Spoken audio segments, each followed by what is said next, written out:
What is up, everybody, and welcome to REIL Talks podcast. We're going to break down what it takes to live life on your terms through entrepreneurship, specifically real estate investing. So we're going to hit it hard, the good, the bad, and the real, because that climb, as any entrepreneur knows, is never smooth. My name is Mike Singletary. I'm your host. So let's get real. What is up, everybody? Here's another week of REIL Talks, and we got a great guest for you, somebody that I know and respect. He's doing some really big things and lives a pretty cool lifestyle too. So we'll talk about that. His name's Jon Nolen. He's an ex-Marine. Hey, love our service people, man.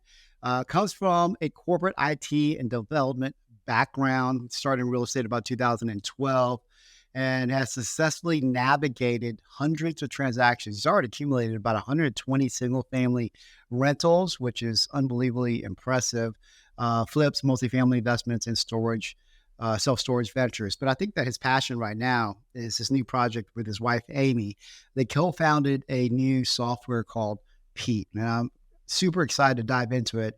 It leverages their collective experience, and they want to consolidate all the different tools and softwares that all of us investors use to run a streamlined, operation into one single platform. So Pete is designed to streamline operations, boost efficiency, and offer investors a holistic view of their business. So let's get him on here right now. Jon, how are you, man? Hey, how's it going? It's going great, dude. It's going great. How's it going with you? Doing well. Yeah, you're not Thanks for traveling having me on. I around appreciate the it. States? No, not this month. 3 trips in January was enough. So if you don't know Jon, he's a pilot as well. And I see him on Facebook flying all over the place, which is super rad. You know what I mean? Not sure how long you've been doing that, but man, what a way to travel, dude. Thanks. Yeah, it's been nice. I've been flying for a few years now, and anytime Amy or I or the kid, just us or with the kids, we try to fly ourselves. It's just so much more convenient and able to go when we want and take off when we want and not have to go through TSA. It's beautiful. Pretty awesome. So, a lot of about Real Talks is about our hero's journey as entrepreneurs, man. And so I like to start off with that, and I want to start off with what sticks out in your mind during this process of you either being a real estate investor or even developing Pete, just something that sticks out like, man, this was a hurdle that at that time seemed really, really difficult. I really couldn't see the end result of it, but I was figuring out my way through and I found my way through. What was the first thing that comes to mind on that? First thing that comes in mind on that is when I decided to make the decision to go to full-time real estate. And the reason why I had left my IT career and needed a lot of free time, if you will. I needed more availability. Our kids had some major health issues. We were having to fly up to New York City at some points 2-3 weeks, and just for follow-ups. So needed a lot of flexibility there. And it was like, okay, what am I going to do? Am I going to be able to go in, continue in an IT career or in a consulting career? I want to continue investing, and wasn't sure if it was going to work or not, but decided to bite the bullet and went full time into real estate and haven't looked back. That's awesome, brother. I mean, dang, that's pretty heavy. So you're dealing with a lot of obviously family stuff, and then jumping into a brand new career, head first, pretty much. That what that period looked like? I mean, you just like dip your toe in it, or you just like jumped in, or pretty much just jumped in. I mean, we'd been in real estate part-time for a few years, and I dipped our toe in it a little bit, but really jumped in just feet first and went all the way. Amy still had a corporate IT, or not IT, but a corporate career, finance at that point. And so that was kind of our saving grace at the moment, just in case, something happened. But yeah, just prayed it worked and went full steam ahead. So that's awesome, man, because there's a lot of people that watch and they're in that analysis paralysis. They want a better life. Real estate seems to be the ticket, but they can't seem to pull the trigger, right? I jumped straight in the sense that I just like burned the ships, but truthfully, I wouldn't recommend that. I think that you kind of did it the right way, right? What would you recommend for that particular person that's kind of like on the fence? How would you transition if you had the opportunity to do over again? Depends a little bit on what their skill set is and what their capabilities are at the moment. You know, somebody who has a little bit of equity and can do some things is going to be different than somebody who doesn't have any savings.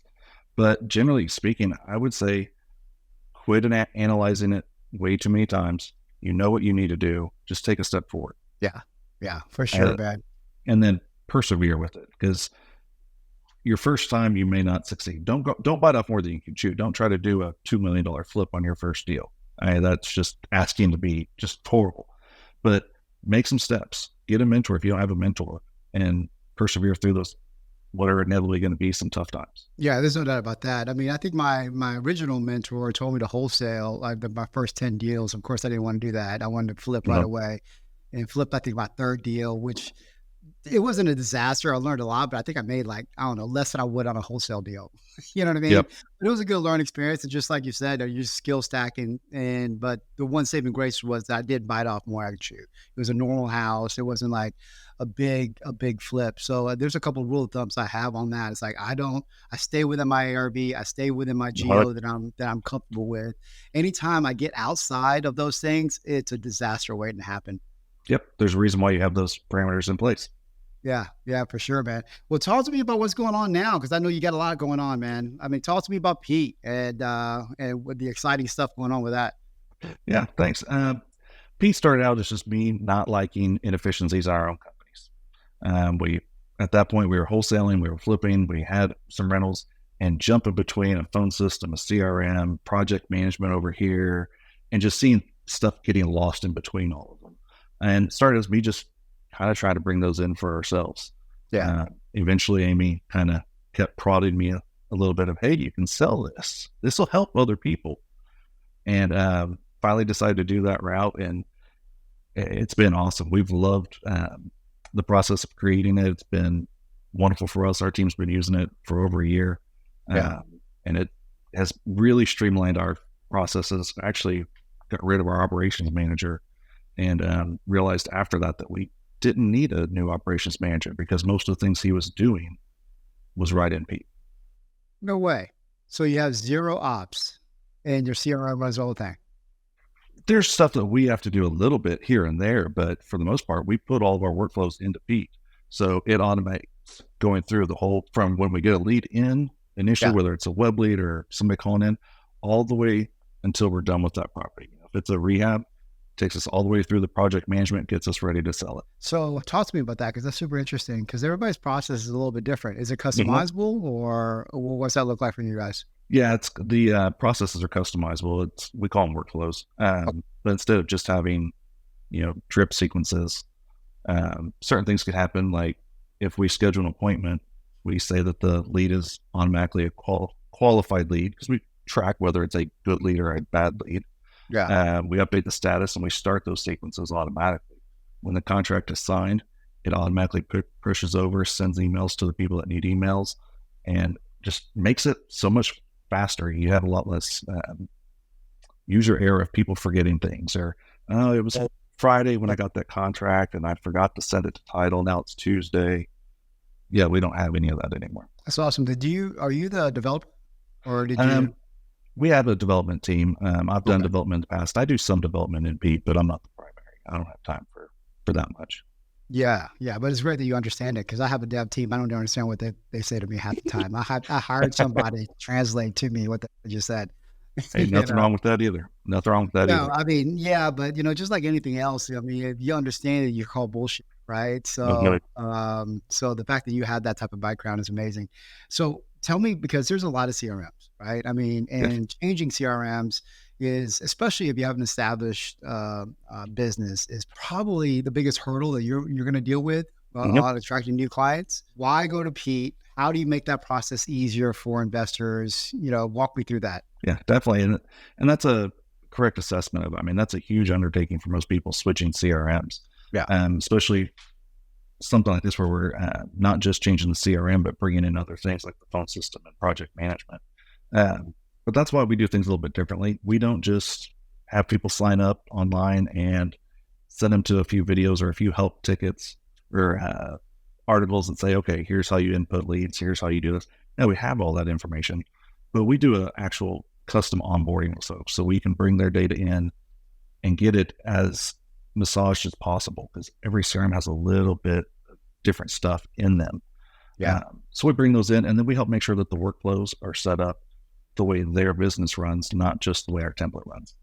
Now, if somebody wants to start and just doesn't want to go through that process with us, says, you know what, hey, I got it, I can do it myself, great. They're more than welcome to. But we like to help bring people on board and make sure they're set up for success once they go live. Okay. All right. So I'm assuming your process is a discovery call, then you have some kind of account executive that helps them migrate all the data from one place to the next and makes it fit or makes it as seamless as possible. Okay. Yep. What else because I've obviously never used Pete. I've seen it. I've looked at it. It looks amazing, right? Is there anything a part of Pete that you would say, man, this is not going on anywhere else, or we do this better than anybody else? Taking the property from lead intake all the way until disposition is something that lots of places say they can do it, but you can't really run rehabs through it. For example, having the phone system actually integrated as part of Pete makes things a lot easier, so you're not having to deal with different vendors. But probably the biggest is we have a lot of custom KPIs and dashboards that users can create.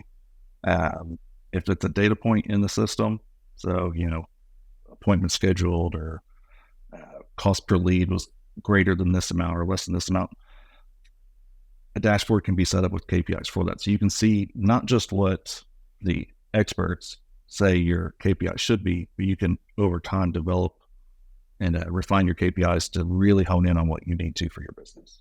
Because you know how it is. We all do the same thing, but we do it a little bit different. Yeah. And we call things different. And we might name things the same, but we name it a little bit different, right? Right. That's interesting. So on your KPIs, just on your particular business, what is the most important KPIs for you? Most important KPIs for us that we're tracking right now are our ROAS, our return on ad spend. Making sure that the money that we're putting in is coming back correctly. A lot of people historically track their cost per lead. I mean, that number matters, but what really matters is how much you're getting back on your advertising. So much money you're spending. Yeah, if you're spending $3,000, let's say per lead, but you're making $15,000 every time you get a lead, and that's 4x, 5x. But if you're spending $200 a lead, but you only get $1,000 per lead, you're at a lot. Your ROAS is the same, but your return is actually less. So interesting. What's a good, healthy ROAS? And I think it's different per marketing campaign to a certain degree, or not. What do you think? It is. It depends a lot on the campaign. That's what we look at, and that's what we adjust things on. If something's 5x, we're really happy with it. We want to put more money into it. I heard somebody today on another webinar say $1 in out should be $2 in. I look for higher than that. I want to be at least 3 to 4x. I agree with that, man. I look at 4x being my benchmark. Like, I want to be there at least. If it's lower than that, then we're going to do everything we can to get to 4x, So what's in your investment business? What does that look like right now? We're 4.7 overall. 4.7. I mean, just walk me through what your business looks like. That's like, what your team looks like. How do you market? That type of stuff. Yeah. We have a fairly small team. We've had a big team in the past, but we purposely kind of got a little bit more streamlined and focused on things. We have staff of 6 or 7. People come in, have a lead manager that go to the acquisitions, and we keep it pretty simple. TV and radio is all we're doing right now. We've done everything from cold calling and texting back when texting was hot. Mail. Got away from mail, about to jump back into it. But TV and radio have done really well for us. That's awesome, man. So are you doing SEO as well? Oh, yes. SEO. It almost kind of you have to, right? Yeah, you definitely have to. We don't really do much on pay-per-click. We just haven't had a need to. TV and radio have done enough for us to bring a substantial amount of people to our website. That's fantastic, man. So remind me, what's your market? Oklahoma City. Oklahoma City. Okay. Yep. See. So your TV and radio, what's your ad spend on there a month? About 13,000. That's not bad. No, that's not bad at all. No. So talk to me about, because I'm an outbound guy, although we do some inbound as well, right? But talk to me about the difference between the outbound, inbound, lead quality, what you're seeing from TV and radio, because I hear really polarizing things about TV. Either people love it or they hate it. I've done radio too. And it seemed like I got a bunch of crappy leads and then I get one home run. You know what I mean? So, yeah, talk to me about what those leads look like. Yeah, the inbound leads tend to be higher conversion. We have a higher conversion on those. Yeah. A difference between TV and radio specifically is radio gets out a little bit further. So we do get more rural calls on radio than we do from TV, which we don't do anything with those. There's not, Oklahoma City, once you get outside of that, it's pretty rural and there's not a big market. Yeah. Whereas outbound leads, I mean, they work. I mean, people do them, you do them. For us and how we were set up wanting to have a very small team, we just liked having the inbound and having those little bit higher quality leads. That's awesome. Are you have an acquisitions person in house or? Yeah, we have one. Have they been with you for a long time? A little over a year. That's not bad. Yeah, not bad. That's been one of the hardest positions historically for us to fill and keep people, and a lot of reasons. But we've had Bunk for a little over a year. So tell me some of the issues you've gone through on AM, because that's always been a problem for me, man. You know what I mean? It's like, if they'll stay forever, they're not good. You know what I mean? If they're good, they're gone. And within a year, it seems to be, it's like right around that year timeline, talk to me about that process with you guys. Yeah, we've had wide ranging. Of course, we've done disc. We've started using predictive index, or we're going to start using predictive index. So we try to focus in on that. And the times that we've gone, well, we really like this person, we think they would do well, even despite their disc or PI, has gone horribly. Yeah. There's a reason why you look for certain profiles. We've had people that wanted to try to strong arm people a little bit. I guess that's too hard of a term, but honesty is a big thing for us. Yeah. We don't want anybody to ever come back and say, hey, you tried to trick my grandma or my mom or me or whoever. So that's one of the big things. The people that haven't lasted with us very long have typically been that we just didn't feel their integrity was good enough. It's tough because people think it's going to be easy. Oh, I'll just go into these houses and they're distressed, and people will sell them to me. They will, but it's not as easy as a lot of people think. Dude, it's hard as hell. I mean, this is what I always said, this is the toughest way to make an easy dollar, so it's unbelievably difficult, especially right now. Like what kind of challenges are you seeing right now? Because truthfully, this is not an easy time. Everybody thought this would be like a feeding frenzy, but it really isn't. The biggest thing, we had a high appreciation over the last few years here in Oklahoma City, higher than we normally have. And so people started getting those high dollar ideas. And so instead of just people thinking, all right, well, retail should be here, this is what I want for my house, we're getting people that call and they want above retail. And it's like, well, that's not going to happen, man. Or they just believe that it should be higher. Well, so-and-so sold their house for $300,000. So that's 6 months ago. It must be $350 now. Yeah. But those are the people that aren't in a situation where we make sense for them anyways. Right. Are you monetizing those leads at all, like for on the realtor side, or you just let those go? We just let them go. There's arguments both ways, I know, on that, but we just haven't focused our efforts on those to try to monetize those. That's cool, man. That's cool. I mean, I've tried. I can't figure that one out just yet, unless creating my own realtor team, and I have zero desire to do that. That's where we are. We're like, we've tried farming them out, and it's never really materialized anything, and we have no desire to have our own real estate team. Yeah, for sure, man. So what's on the horizon for you, man? Besides, like, what's your goal with Pete? Obviously you want to grow it and all this, you have expansion plans, but what really drives you? Challenges, figuring things out. I really like, I'm a puzzles, trying to figure those things out. So the challenges that come when somebody says, hey, I would really like the software to be able to do this, or it would be really helpful if it could do something.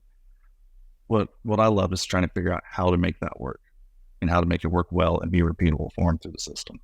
Are you able to go like that? Because I mean, every time that for me, because we're developing things too, and in the sense that anytime I try to customize something for one particular person, it just becomes a cluster, right? it has to make sense to the greater body. Right. We're not going to make a change just for one person, but we look at everything that comes in, and is this going to make sense? Number one, for anybody. Yeah. Number two, would it make sense for most people? And if it's kind of it may or may not, then we look at it. Okay, can we do this and have it work for the people that don't want it and the people who do want it? Okay. And there's things we've done that way, that you can change settings so you can turn something off or turn something on. Yours is not like campaign specific, right? So it could work for people that do outbound or inbound leads. It's just as soon as that lead intake comes in, they raise their hand, then Pete takes over. Right. Okay. Yep. It's amazing that you said that you pretty much eliminated the ops role on that, or at least minimized it considerably. Yeah. And also take into account, we don't deal with outbound leads. Now, if you're running a call center, that's a whole other beast on that. You know that real well. Oh yeah. I know. But yeah, for us, I mean, everybody knows what their KPIs are. They know what they need to be shooting for. If they have issues, they can come talk to us. So we still have that mentoring aspect of ops. And Amy and I both sharing that depending on the position. But yeah, everything's right in front of them. I mean, everybody can see what they've done, what they need to do. We don't have the little holes in a process where we're just, somebody knows they need to do this or knows they need to do that. That's how things get dropped. And that's how a lot of clusters start, and why a lot of times operations people are running around crazy. We just tie up those holes and make sure they're taken care of. That's awesome, man. So when you look at the KPIs of your clients, and you obviously, could differentiate, I could always differentiate between the people that are doing well or going to always do well to the ones that aren't. What are a couple of things that really stand out to you? I don't really get in and look at people's KPIs just from their respect aspect, unless they're asking me to. But the people who don't do well don't track their KPIs. The people who actually track the KPIs. Lots of people get them set up. Yeah. And then if you ask them later, how's this, how's that? The ones that can't answer are the ones that aren't going to do well. Now, there's some that go, I haven't looked at that in a few days. Let me pull it up. They know exactly where to go. Yeah. They pull up this dashboard. Okay, yeah, this is where I'm at. Those are the ones that are going to do well. The ones that don't actually track them, don't have them top of mind, those are the ones that are going to struggle. Awesome, man. Awesome. Let me ask you this. So, I mean, we're all, work is, what did man Andrew say? I love that phrase, that real estate is the thing that allows us to do the thing, something like Yep. that. I totally butchered it, right? And we're all family guys. And a lot of us really get into real estate to, spend more time and create more time with the family. But then we find ourselves stuck in a job that we created ourselves, right? Yep. What would be your advice on helping somebody balance between being that person that you want to be and being, a great steward to your business? Let me kind of relate that to our journey. I mean, our journey with me going full time into real estate was a big focus was time, and being able to have that freedom of time to take our kids to doctor's appointments. Now, I mean, it grows outside of that into other things like vacations and attention in the evenings and weekends. But we focused our business and we built our business around what we want. So when we're working, we work hard. But when we go to our cabin in Colorado, we're able to do that. Yeah. We may still work there, but we just work a few hours and then continue on. So what I would really say to people is build your business to focus around what you want your life to be like. If you want to be in the office every day, if you're somebody who thrives in that kind of environment, great, build it that way. If you absolutely hate going into an office, don't get an office. Build your business so you can live the way you want. And if you've gotten distracted from that, just come back and think about, honestly, be honest with yourself. What can I do to get back to this? What do I need to do? What are the steps? Actually line them out and then get your business back on track so you can have the life that you want to live. Yeah. As simple as that is, it's so powerful, because we could get in the trap of more, especially if you're in masterminds or around other people that are doing like 100+ deals. You're like, man, I want to be a 100+ guy. And then you don't realize what it takes to be that, and the commitment. And sometimes, truthfully, you'll probably be more profitably smaller, so that's a fantastic message, man. Yeah, I've been there. Yeah, we all We all have, man. And the sad part is I go back and forth. You know what I mean? I'm like, I'll go to smaller and then I'll get bigger and then I'll go smaller and then get bigger again. It's like, oh man. But Yep. I think for me, I enjoy the process, and I think that's really the key. I'm not really destination focused, but just want to get better. So That's good. that was me. Yeah. So John, man, thanks for coming. Thanks for sharing about Pete, man. Yeah. How Thanks for having me. Yeah, of course, man. How can they find you? They can get linked up with me directly on Facebook or Instagram, the Flipping IT Guy. Okay. Or they can go to thepete.io. If they're interested in Pete, they can reach out that way too. Yeah, we'll show the links. We'll have the links on the show notes as well. And definitely, guys, check out Pete. I mean, it looks amazing. I'm going to definitely dive into it as well. Hey, until next week, peace. So that's a wrap. Thank you, everybody, for tuning in, and I hope you received value from this episode. If so, please share this podcast to your brothers and sisters, and also hook up with us on Facebook, IG, and YouTube at REIL Talks. That's REIL Talks. Until next time, my friends, keep it cool, keep it real, and peace out.